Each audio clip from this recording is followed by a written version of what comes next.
Welcome to qnawire. So here we have to define a volumetric flow rate. So this is going to be the cross-sectional area of whatever section of the bucket, pipe, hole, whatever it may be, times the velocity through that section.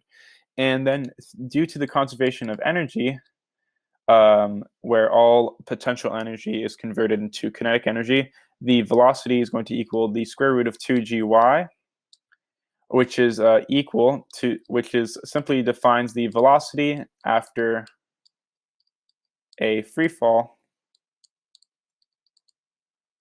of distance y. So after this, we can simply substitute in. Q is simply going to be a times the square root of 2gy. This is going to be q squared equals a squared 2gy. And then we have to isolate this y. So y is simply going to be equal to q squared divided by a squared times 2g. At this point, we can simply substitute in. So y would be equal to that volumetric flow rate, which is going to be 2.4 times 10 to the negative fourth. And this would be in meters cubed per second. And then the cross-sectional area is 1.5 centimeters squared. Note that that 10,000 centimeters squared equals 1 meter squared. So this A is going to actually be 1.5 times 10 to the negative fourth meters squared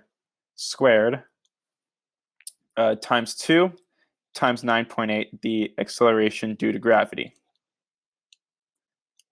At this point, we can solve, and we see that y is going to be 0.0816 meters. Converting this, so 8.16 centimeters. That is by how much the water will rise in the bucket.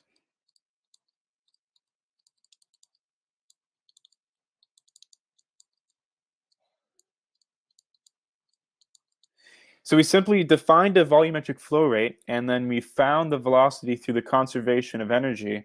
And then we simply solved for y in order to see how far up this liquid is going to go, given that there is a small little hole at the bottom of the bucket. And that's the end of the solution. Thank you for watching.